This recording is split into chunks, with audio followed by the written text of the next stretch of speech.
पोखराया क्षेत्र के निवासीगण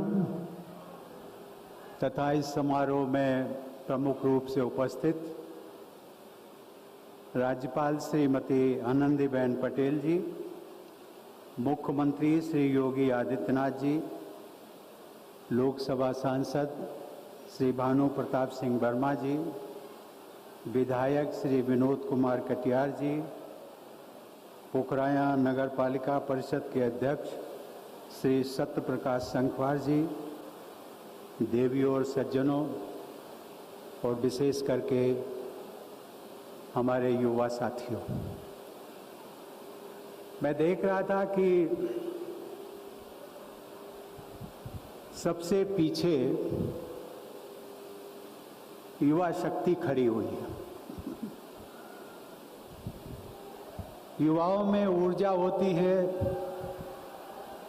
और ऊर्जा का प्रदर्शन भी वो बीच बीच में करते रहते हैं।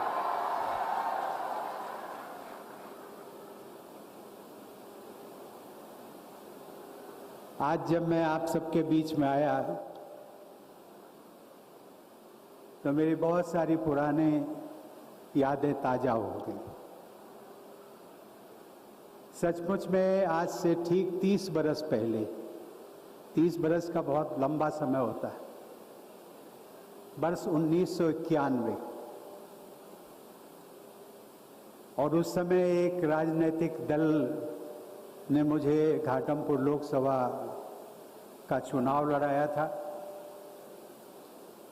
और तब मैं पहली बार पोखराया मैंने आकर के यहाँ के लोगों से मिला। इतनी आत्मीयता, इतना प्यार और इतना सम्मान वो मैंने अपने जीवन में पहली बार देखा था।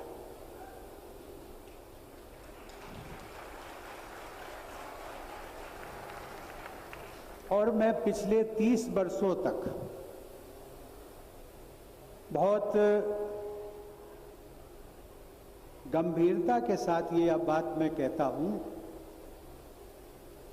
कि मेरा कार्य क्षेत्र पोखराया रहा। कानपुर देहात होते हुए भी केंद्र बिंदु पोखराया, लोकसभा का चुनाव लड़ा तो पोखराया, विधानसभा का चुनाव लड़ा तो पोखराया, राज्यसभा का चुनाव लड़ा तो पोखराया,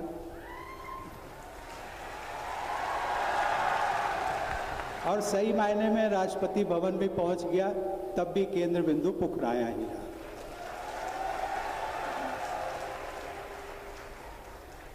और इस बार जब मुख्यमंत्री जी मुझे लगभग 15-20 दिनों पहले राष्ट्रपति भवन में एक शिष्टाचार मुलाकात के दौरान में आए थे तो उन्होंने कहा था कि उत्तर प्रदेश कोरोना की गति कम पड़ रही है, उत्तर प्रदेश आपको अपने गांव भी जाना है, कानपुर देहात भी जाना है। मैंने ऐसी पहले इच्छा व्यक्त की थी तो उन्होंने एक रिमाइंडर मुझे दिया, तो मैंने कहा मैं चलने के लिए तैयार हूं, लेकिन लोग कभी कभी कहते हैं कि गर्मी अधिक होती है, कभी लोग कहते हैं कि बरसात भी हो सकती है। मुख्यमंत्री जी ने बहुत एक प्रेरणा स्वरूप मुझे बात कही। उन्होंने कहा कि पानी बरसेगा तो बरसेगा, हमें चलना है, हम चलेंगे, परौंक भी चलेंगे, पोखराया भी चलेंगे। और आज मैं देख रहा था हम पोखराया भी हो आया, परौंक भी हो आया सुबह और पोखराया भी हो आया, पानी भी नहीं बरसा। ये एक प्रेरणा जो मुझे मुख्यमंत्री जी से मिली और जो मेरे दिल में एक अकुलाहट थी कि मैं कितनी जल्दी से जल्दी अपने गांव पहुंचूं, पोखराया पहुंचूं, अपनी कर्मस्थली पहुंचूं। और इस बार मैंने उसी प्रकार का कार्यक्रम भी बनाया। मैंने कहा कि इस बीच में मुझे रेल मंत्री जी ने एक अनुरोध किया, निवेदन किया। उन्होंने कहा कि राष्ट्रपति जी आप ट्रेन से यात्रा कब से नहीं की? मैंने कहा मुझे लगता है कि जब मैं बिहार का गवर्नर था उसके पहले सन 2014 तक मैंने ट्रेन की यात्रा की थी, उसके बाद में नहीं की। तो उन्होंने कहा नहीं, इस बार मैं आपसे निवेदन करता हूँ, इस बार हमारी जो सबसे एक प्रेसिडेंशियल ट्रेन होती है, सैलून होता है, उससे आप ट्रैवल करिए और देखिए कि पिछले 6-7 वर्षों में रेलवे ने कितनी प्रगति की है। और मुझे एक रेलवे के प्रोजेक्ट को बारीकी से देखने की मुझे उत्सुकता थी, और वो उत्सुकता मैं आप सबसे साझा इसलिए कर रहा हूँ क्योंकि पुखराया नगर एक व्यापारिक केंद्र भी है, व्यापारी वर्ग का तक है। आप देश की आर्थिक नीति को, आर्थिक नब्ज को, उसको, देश की इकोनॉमी को समझते हैं। तो मुझे एक बात लगी उनकी अच्छी, जब उन्होंने कहा कि हमने फ्रेट कॉरिडोर बनाया और उसको हम दिल्ली से कोलकाता तक ले जाना चाहते हैं। उसका बहुत कुछ काम कानपुर तक तो पूरा हो गया, आगे भी बढ़ रहा है। मित्रों, मैंने देखा, वो प्रोजेक्ट देखा, और कई स्टेशनों पर उन्होंने बाईपास दे करके, मतलब रेलवे का एक डबल ट्रैक, यदि हम कहें कि जो पहले 2 लाइनें चलती थी अब 4 लाइनें हो गई। ये बात दूसरी है कि 2 लाइनों पर केवल अब जो है मालगाड़ियाँ चलेंगे, और वो मालगाड़ियों की रफ्तार ये होगी जा करके कि आपको दिल्ली से और हावड़ा तक जो है वो 14 और 15 घंटे में पहुंच जाएंगे। कानपुर आपको 4 से 5 घंटे में, पटना आपको 8 से 10 घंटे में। ये इसकी जो त्वरित गति है, ये हमारी इकॉनमी को बढ़ाने वाली है, और इसलिए मैंने वो प्रोग्राम बनाया कि मैं उस ट्रेन से चलूँगा, और कानपुर देहात के जो हमारा क्षेत्र है उस क्षेत्र को भी मैं टच करूँगा।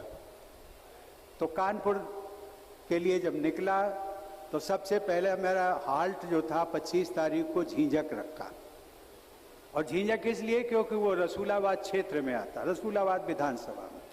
उसके बाद फिर रूरा रखा, क्योंकि रूरा जो है वो अकबरपुर और रनिया विधानसभा का।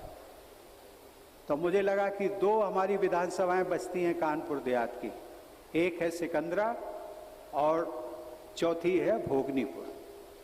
आज संयोग से मुझे वो सौभाग्य भी मिल गया कि मैं सिकंदरा विधानसभा के अंतर्गत आने वाले अपनी मातृभूमि परौंख भी हो आया, और भोगनीपुर विधानसभा के अंतर्गत आने वाला पुखराया भी हो आया। इस प्रकार मेरा कानपुर देहात का जी पूरा प्रवास जो है वो पूरा हो गया। मित्रों, आप सब लोग जानते हैं, यद्यपि मेरी जन्मस्थली मेरा गांव परौंख है, लेकिन पुखराया का ये क्षेत्र मेरी कर्मस्थली रहा है। सचमुच में मेरे सार्वजनिक जीवन का आरंभ यहीं से हुआ, और जहाँ से जीवन का आरंभ होता है उस स्थान को मैं कैसे भूल सकता हूँ, कभी नहीं भूलूंगा। ये जीवन के उतार चढ़ाव, लोगों की कहना सुनना, ये इन पर ध्यान नहीं देना चाहिए। जिसने इस पर ध्यान दिया वो भटक जाएगा, वो भटक जाएगा, और मैंने देखा है बहुत सारे लोगों को भटकते हुए। इसलिए पुखराया मेरे जीवन में और मेरे हृदय में विशेष स्थान रखता है। इससे भी बढ़कर मेरे लिए पुखराया का इसलिए और भी महत्व है कि आप सबका अपार स्नेह मुझे सदैव मिलता रहा। मैं कहीं भी रहूं, कैसा भी रहूं, सांसद रहा तब भी अपार स्नेह मिलता रहा, जब पूर्व सांसद हो गया तब भी आपका अगाध प्रेम मिलता रहा, और जब राज्यपाल बना तब भी, और आज राष्ट्रपति हूँ तब भी। मुझे यहाँ के लोगों के हर काम में, सुख दुख में शामिल होना अच्छा लगता रहा। मैं हमेशा यहाँ आता रहता था। बिहार में राज्यपाल के अपने कार्यकाल के दौरान मैं यहाँ पर आया था, आप सब लोगों से मिलने का सौभाग्य मिला था। मेरे लोकसभा व विधानसभा के चुनाव अभियानों में मेरा मुख्य चुनाव कार्यालय पुखराया से ही संचालित होता था। अपने शुभ चिंतकों और मित्रों के निवास स्थान पर रुकना और भोजन करना मुझे अच्छी तरह याद है। यहाँ के लोगों से मुझे बेहद प्रेम, सम्मान और अपनत्व मिलता रहा। आज जब मुझे कुछ लोग मिल रहे थे तो धीरे धीरे कुछ लोगों ने रिक्वेस्ट भेजा, मैं मिलना चाहूँगा। उस समय संख्या बहुत कम थी, अभी कल तक जो थी मैंने देखा जो हमारे पुराने जिन लोगों ने हमारे साथ में काम किया है, जैसे कि वो सो करके जागते हैं। आज मैंने कहा, एक वकील साहब थे, मैंने कहा कि आप क्या सो करके जागे थे? आपका तो पत्र मुझे रिक्वेस्ट कल ही मिली है। कह लगे नहीं, मैं सोच रहा था कि आप तो राष्ट्रपति बन गए हैं, शायद मुझे भूल गए होंगे। मैंने कहा आपका मुझे कल मिला और आज आपको मैंने समय यहाँ पर दिया मिलने के लिए। और वो थे, उनका मैं नाम भी बताना चाहता हूँ, श्रीमान दिग्विजय सिंह। लेकिन जिन लोगों ने समय मांगा, मुझे याद है उन सब के कृतित्व का, उन सब के सहयोग का और उन सब के अपनत्व का। इसलिए आज भी मैं पुखराया, यद्यपि राष्ट्रपति बनने के बाद में लगभग 3.5 वर्षों बाद आ रहा हूँ। ये संभव नहीं हो पाता, मर्यादा है, उस पद की मर्यादा है। और इसके बारे में मुझे रूरा के लोगों ने कहा कि राष्ट्रपति जी आपके लिए तो 1 घंटा कोई मायने नहीं रखता है, 2 घंटे 3 घंटे कोई मायने नहीं रखता है, आप दिल्ली से चलिए और यहाँ आ जाइए। तो मैंने उनको एक बात कही थी, मैंने कहा था कि आपकी बात में सच्चाई है, लेकिन उसका विश्लेषण करिए। यदि मैं 1 घंटे के लिए, 1 घंटे के कार्यक्रम के लिए या आप 15 मिनट के कार्यक्रम के लिए यदि मैं 3 घंटे दे देता हूं तो 3 घंटे निकालना मेरे लिए आसान है, लेकिन 3 घंटे पर जो खर्चा आएगा वो स्टेट एक्सचेकर का होगा, वो देश की जनता का होगा और जिन लोग जो लोग टैक्स देते हैं उनका होगा। तो जब किसी ने पूछा था कि आपका कितना खर्चा होता, तो मैंने कहा सचमुच में मैं नहीं बता पाऊंगा, इसका आंकलन अभी हुआ नहीं है, लेकिन मैं आपको मोटे तौर पर बता देता हूं कि यदि मैं 2 घंटे के लिए भी एक जगह जाता हूं देश के किसी कोने में, तो 18 से 20 लाख रुपया खर्चा होता है। वो किसका पैसा है?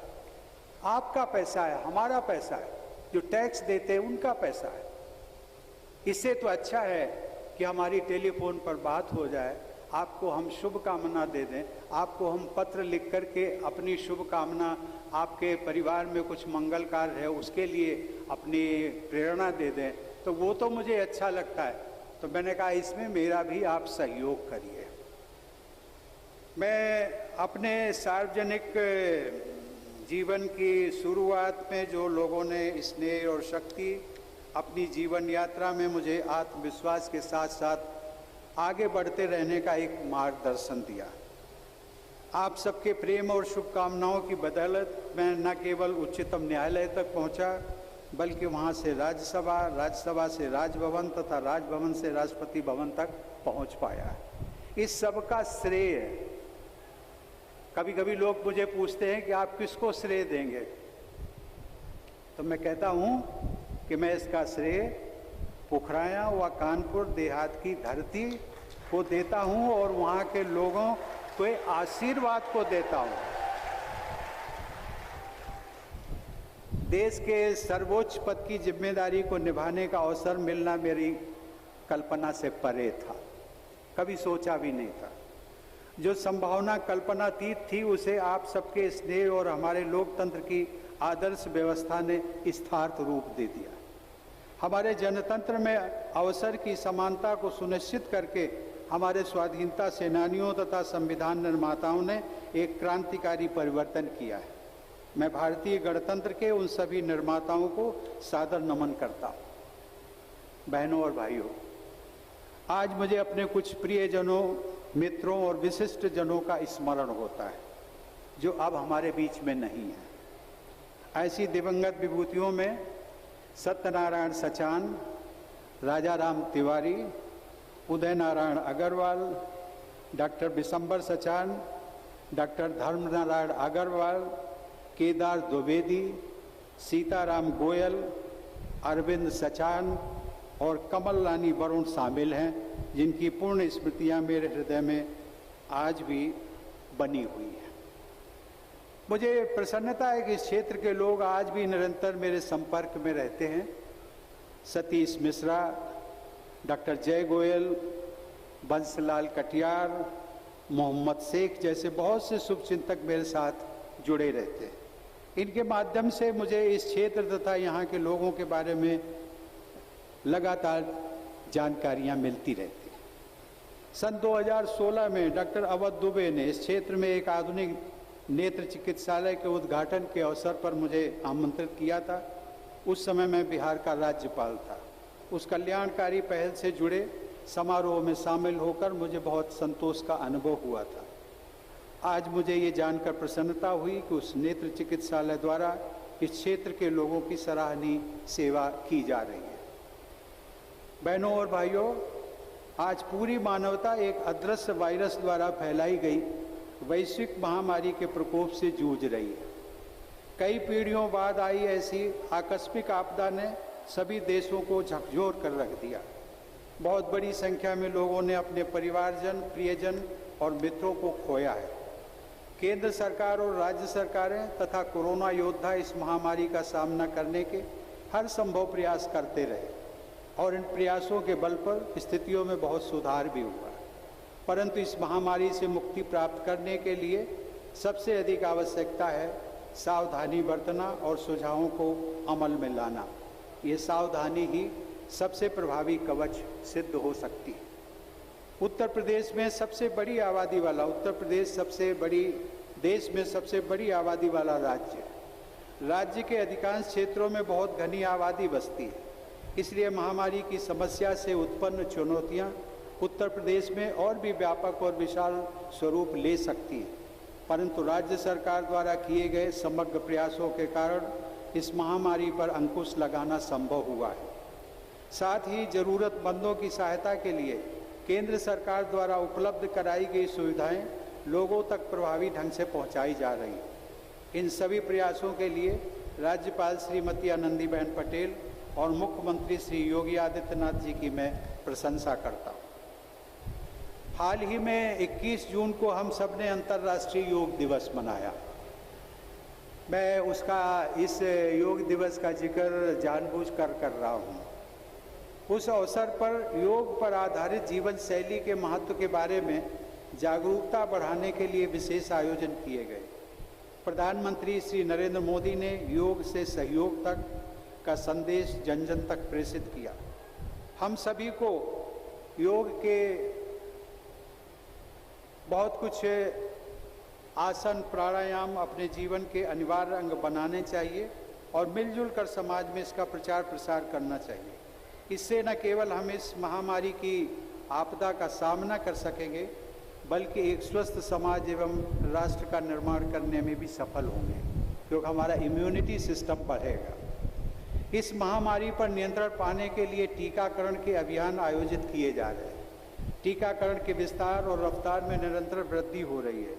इस प्रयास में आप सब भी अपनी उपयोगी भूमिका निभा सकते हैं।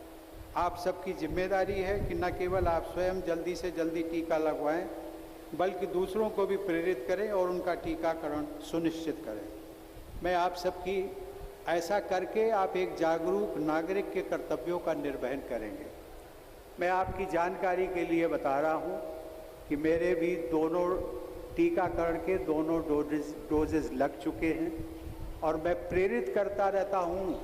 और मैंने आज जिला अधिकारी महोदय कानपुर देहात से कहा भी है कि आप प्रयास करिए कि इस प्रकार के टीकाकरण के लिए आप कैंप लगाएं।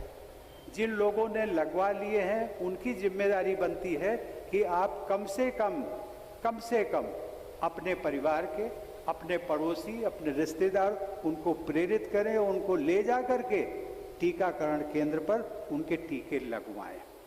क्योंकि जो कहावत है कि जान है तो जहान है, यदि हमारा प्रिय हमसे चला जाता है तो उसके बाद फिर टीकाकरण की बात करना बेईमानी हो जाती है। पुखराया क्षेत्र के मेरे प्यारे भाइयों और बहनों, इसी वर्ष मार्च और अप्रैल में कुछ दिनों के लिए अपनी चिकित्सा के लिए मुझे अस्पताल में रहना पड़ा। उस दौरान बहुत बड़ी संख्या में लोगों ने देश और विदेश से मुझे शुभकामना संदेश भेजे। पुखराया के लोगों ने बहुत अपनेपन से भरे हुए संदेश भेजे थे। मुझे ये भी बताया गया है यहाँ कुछ लोगों ने मेरे बेहतर स्वास्थ्य के लिए विशेष अनुष्ठान भी आयोजित कराए। आप सबकी मंगल कामनाओं व प्रार्थनाओं के लिए मैं हृदय से आभार व्यक्त करता हूँ। अंत में जो हमारा युवा वर्ग, युवा तो सभी हैं, मुख्यमंत्री भी युवा हैं, आप सब लोगों में से अधिकांश लोग युवा हैं, और हम लोग जो मंच पर बैठे हैं उम्र की दृष्टि से आप कह सकते हैं कि आप युवा नहीं हैं, मैं और आनंदी बहन पटेल, लेकिन मैं कह सकता हूं कि आपकी उम्र को देखते हुए युवा वर्ग का, युवा का जो उत्साह होता है, काम करने की ललक होती है, वो मेरे में और महामहिम में आप लोगों से भी ज्यादा है। पीछे जो हमारा युवा वर्ग खड़ा है,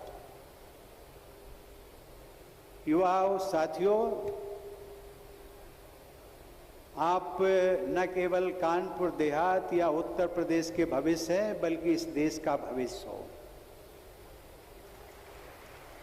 आपको अपनी ताकत पहचाननी है, आपको अपनी ऊर्जा पहचाननी है, आपको इस राष्ट्र के निर्माण में निरंतर लगे रहना है।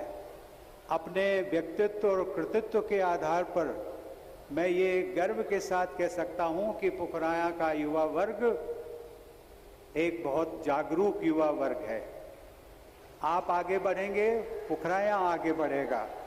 आप सबके स्नेह व आत्मीयता भरे अभिनंदन के लिए मैं आप सबको पुनः धन्यवाद देता हूं। जय हिंद।